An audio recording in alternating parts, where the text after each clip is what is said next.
हे guys, आज हम squid game के episode 3 the man with the umbrella और episode 4 stick to the team की स्टोरी को ब्रीफली एक्सप्लेन करेंगे। पिछले एपिसोड में हमने देखा था कि गियून, सांगू, इल्नाम, सेबियोक, टियोक्सू और अली ने फैसिलिटी में वापस जाने का फैसला लिया था। इस बार जूनहो जियून की वैन को फॉलो करता है ताकि अपने भाई का कोई सुराग उसे मिल सके।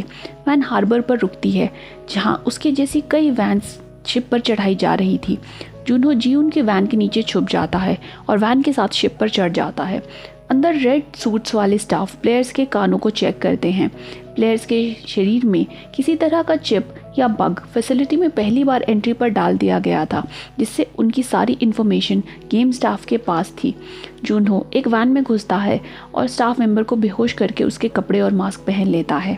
जब सब चले जाते हैं तो वो उस आदमी की पॉकेट में अपनी आईडी कार्ड को डालकर उसे समुद्र में फेंक देता है। एक स्टाफ मेंबर थोड़ी देर में उसे वहाँ खड़ा देखता है और पूछता है कि वो वहाँ क्या कर रहा है। वो आदमी जूनहो का सीनियर था। जूनहो को रियलाइज़ होता है कि मास्क पर जो शेप्स बनी हैं वो उनकी पोजीशंस को इंडिकेट करती हैं। वो अपने सीनियर को कहता है कि उसे समुद्र में ट्रैवल करने से दिक्कत होती है और उसकी तबीयत ख़राब है। शिप आइलैंड पर जाके रुकती है और सारे कंटेस्टेंट्स को एक हॉल में ले जाया जाता है। वहाँ बेहोशी में उनके कपड़े बदले जाते हैं और उनका सारा सामान ले लिया जाता है। सेबियोक, जिसे थोड़ा होश था, एक पॉकेट नाइफ स्टाफ से चुरा लेती है। सब लोगों को होश आता है। जियून इल्नाम से मिलने जाता है। सांगू और अली भी उनके पास जाते हैं। वो सब एक टीम बनाने की कोशिश करते हैं ताकि आगे के राउंड्स खेलने में आसानी हो। उधर टियोक्सू भी अपनी टीम बना रहा था। वो सेबियोक से पूछता है पर वो उसे साफ मना कर देती है। इस बीच मिनियो वहाँ आती है।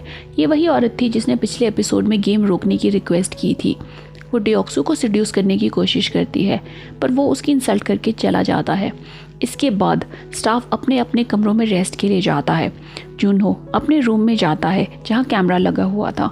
रात में मिनियो शोर मचाती है कि उसे यूरिन पास करने जाना है, तो वो लोग उसे अलाउ करते हैं और सेबियोक भी साथ ही निकल जाती है। मिनियो टॉयलेट में स्मोक करने लगती है जब सेबियोक उसके टॉयलेट में घुसती है और ऊपर बने हुए एयर वेंट को चाकू की मदद से खोलती है। वो वेंट में आगे बढ़ती है और किचन के ऊपर पहुंच जाती है। वो देखती है कि स्टाफ काफ़ी सारी शुगर को मेल्ट कर रहा था। वो वापस जाकर मिनियो को ये बताती है। उन लोगों को इससे कुछ समझ नहीं आता और इसे वो फालतू इन्फॉर्मेशन बोलकर खारिज कर देते हैं। सुबह प्लेयर्स को दूध के साथ ब्रेड का ब्रेकफास्ट मिलता है। जीह्यून की टीम साथ बैठकर खाना खाती है और सब लोग एक दूसरे से बॉन्ड करने की कोशिश करते हैं, स्पेशली जीह्यून और इल्नाम। अगली गेम की अनाउंसमेंट होती है। रास्ते में सांगू सेबियोक से पूछता है कि उसने रात में क्या देखा। उसने रात को दोनों लड़कियों को बातें करते हुए सुन लिया था। सेबियोक उसे बताती है कि स्टाफ शुगर को मेल्ट कर रहा था। अंदर उनको वॉल पर बहुत सारी शेप्स बनी हुई दिखती हैं। उसे समझ आ जाता है कि वो बचपन की एक गेम खेलने वाले हैं जिसमें उनको एक शुगर हनीकॉम्ब स्नैक को एक स्पेसिफिक शेप में निकालना होता था। सांगू एक सेल्फिश व्यक्ति था, तो वो अपने टीममेट्स को ये सब नहीं बताता और सबसे आसान शेप को अपने लिए सिलेक्ट करता है। जियून अम्ब्रेला चुनता है जो कि सबसे मुश्किल था, पर सांगू फिर भी उसे वॉर्न नहीं करता। उनको हनीकॉम्ब दिया जाता है और जियून को समझ आता है कि अब वो फंस गया है। सांगू और सेबियोक को ट्रायंगल मिलता है, अली को सर्कल मिलता है, इल्नाम, टियोक्सू, मिनियो इनको स्टार मिलता है। 10 मिनट का टाइमर सेट होता है। सांगू और सेबियोक आसानी से टास्क को पूरा कर लेते हैं। अली भी सर्कल को निकाल लेता है। मिनियो एक स्लाइड के नीचे छुपकर लाइटर की मदद से शुगर से को आसानी से पिघलाती है। जीह्यून और इल्नाम मशक्क़त कर रहे थे। स्टाफ उन लोगों को गोली मारना शुरू कर देता है जिनकी शेप्स टूट रही थी। सांगू, सेबियोक, अली ये तीनों बाहर निकल आते हैं। मिनियो भी चीटिंग करके राउंड पास कर लेती है। वो टियोक्सू की तरफ लाइटर फेंकती है क्योंकि वो डेस्परेटली उसकी टीम में जाना चाहती थी। जीह्यून को आइडिया आता है कि अगर वो हनीकॉम्ब को लिक करेगा तो वो मेल्ट हो जाएगा और शेप आसानी से निकल जाएगी। इल्नाम समेत आसपास के लोग भी उसको देखकर वैसा ही करने लगते हैं। लास्ट मोमेंट पर वो अम्ब्रेला की शेप को निकाल लेता है। इल्नाम भी राउंड में पास हो जाता है। जो लोग फेल हो जाते हैं उनको मार दिया जाता है। ओवरसीयर मॉनिटर पर ये सब देख रहा था। जूनहो भी फील्ड पर था और वो गेम के इस भयानक सच को देखकर डर जाता है। उसका सुपीरियर उसे बॉडीज़ को पिक करके बाद में मिलने को कहता है। एक प्लेयर मरना नहीं चाहता था तो वो एक स्टाफ मेंबर को बंदी बना लेता है। वो उसे मास्क उतारने को बोलता है। जब वो देखता है कि वो एक काफ़ी कम उम्र का लड़का है तो वो गिल्ट में अपने आप को ही गोली मार लेता है। ओवरसियर वहाँ आता है और उस मेंबर को गोली मारता है। वो कहता है कि किसी भी मेंबर को अपना फेस दिखाना अलाउड नहीं है। जुनहो बॉडीज़ को क्लीन करता है और उस लड़के का मास्क उसे मिल जाता है जो मर गया था। वो उसका मास्क पहन लेता है ताकि वो रैंक में ऊपर जा सके। सब प्लेयर्स हॉल में वापस जाते हैं पर कुछ स्टाफ मेंबर प्लेयर 111 को साथ ले जाते हैं। वो लोग चोरी छुपे मरे हुए प्लेयर्स के ऑर्गन्स को निकाल कर बेचा करते थे। प्लेयर 111 एक सर्जन था जो उनकी इस काम में मदद करता। बदले में वो उसे अगली गेम के बारे में बताते ताकि वो गेम जीतता रहे और उनका ये काम साथ में चलता रहे। उधर डियोक्सू मिनियो को अपनी टीम में शामिल कर लेता है। 187 प्लेयर्स में से 79 मारे गए थे। अगली सुबह उन्हें एक एग और एक कोल्ड ड्रिंक ब्रेकफास्ट में दिया जाता है। डियोक्सू और उसकी टीम लाइन में 2 बार घुसते हैं। इससे लास्ट में बचे हुए कुछ प्लेयर्स के लिए अंत में खाने को कुछ नहीं बचता। एक लड़की डियोक्सू के ग्रुप की चीटिंग के बारे में सबको बताती है। इससे एक प्लेयर जिसे खाना नहीं मिला उसे गुस्सा आ जाता है। वो डियोक्सू से अपना खाना वापस मांगने जाता है तो दोनों में लड़ाई हो जाती है। डियोक्सू उसे बुरी तरह पीटता है। जब सब शांत हो जाता है तो सैंगवू उसके चेक करने जाता है। वो देखता है कि वो व्यक्ति मर चुका है। जी यून स्टाफ को हेल्प करने को कहता है पर कोई कुछ नहीं करता। स्टाफ अनाउंस करता है कि प्लेयर 171 एलिमिनेट हो चुका है। सब लोगों को ये समझ आता है कि वो एक दूसरे को मार सकते हैं और ये गेम में फेयर है। डियोक्सू के ग्रुप को ये आइडिया आता है कि अगर वो सब लोगों को मार देंगे तो वो पैसे आपस में बांट सकते हैं। स्टाफ वाले प्लेयर 171 की बॉडी को कॉफिन में भर के ले जाते हैं। उधर डॉक्टर अभी भी मरे हुए प्लेयर्स के ऑर्गन्स को निकाल रहा था। काम खत्म होने के बाद स्टाफ उसे कहता है कि जो टीम उसे सबसे स्ट्रांग लगेगी उसे उसी का साथ देना है। वो बताते हैं कि मैनेजमेंट ने जानबूझकर कम खाना दिया। वो चाहते थे कि प्लेयर्स आपस में लड़ें, पैसे के लिए चाहे एक दूसरे की जान ही क्यों ना ले लें। लास्ट में वो उसे अगली गेम के बारे में बताकर भेज देते हैं। हॉल में सब लोगों को अपनी अपनी जान की चिंता हो रही थी। जी ह्यून रात भर जाकर पहरा देने की बात करता है। सेबियोक को अकेला देखकर वो उसे अपने ग्रुप में आने के लिए इनवाइट करता है पर वो उन पर भरोसा नहीं करती थी सो मना कर देती है। डॉक्टर हॉल में वापस आता है और स्ट्रॉन्गेस्ट टीम को खोजने लगता है। वो डियोक्सू के पास जाकर उसे टीम में लेने को कहता है। डियोक्सू पहले तो उसका मजाक उड़ाता है पर जब डॉक्टर उसे अगली गेम के बारे में हिंट देता है तो वो उसे अपनी टीम में मिला लेता है। स्टाफ भी रात में होने वाले खून खराबे के लिए हाई अलर्ट पे था। जैसे ही लाइट्स ऑफ होती हैं डियोक्सू की टीम दूसरे प्लेयर्स पर अटैक करने लगती है। प्लेयर्स की चीखें सुनकर सब उठते हैं। ओवरसियर भी ये सब नाइट विजन कैमरा से देख रहा था। वो स्टाफ को लाइट्स को फ्लैश करने को बोलता है ताकि सब कुछ अच्छे से दिखे। पूरे हॉल में सब जगह खून ही खून हो गया था। डियोक्सू सेबियोक पर अटैक करके उसे मारने वाला होता है पर उस पर एक दूसरा प्लेयर पीछे से अटैक कर देता है और सेबियोक की जान बच जाती है। जीयून की टीम इकट्ठे होती है पर इल्नाम उन्हें कहीं नहीं मिलता।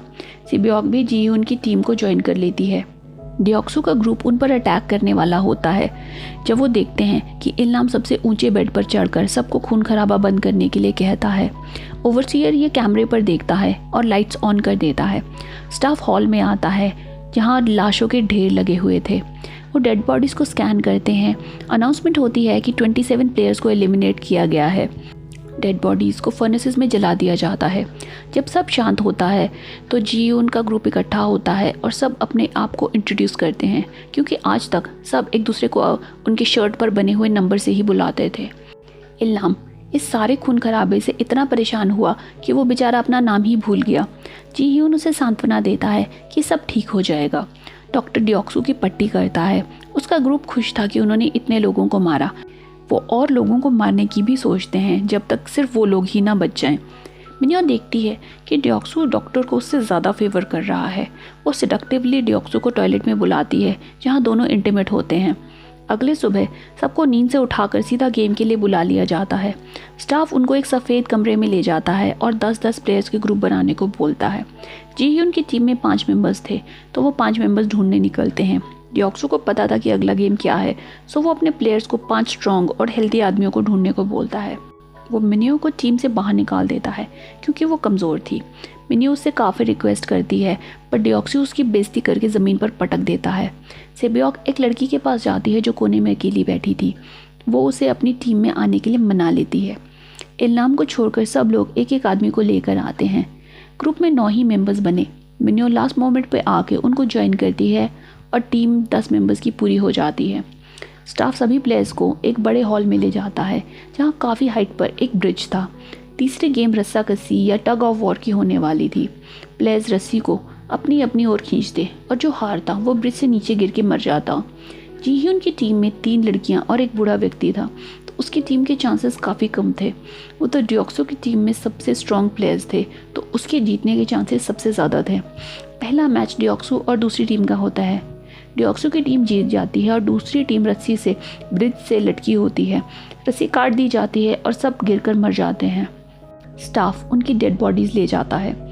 अगली जीह्यून की टीम थी जिसके सामने सारे मेल्स थे। जीह्यून की टीम वाले घबरा रहे थे।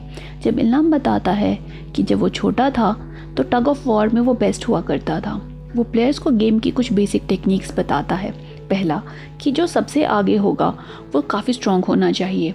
वो बाकी प्लेयर्स को अपना सिर लेफ्ट या राइट टिल्ट करके बता सके कि क्या करना है। लास्ट प्लेयर सबसे ज़्यादा स्ट्रॉन्ग होना चाहिए। दूसरा ये कि एक एक प्लेयर ऑल्टरनेटली रस्सी के दोनों ओर हो ताकि पुल सबसे स्ट्रॉन्ग हो। तीसरा ये कि सबके पैर आगे की ओर फेस करने चाहिए। उनको रस्सी को हाथों के साथ आर्म पिट के नीचे भी दबा कर रखना है।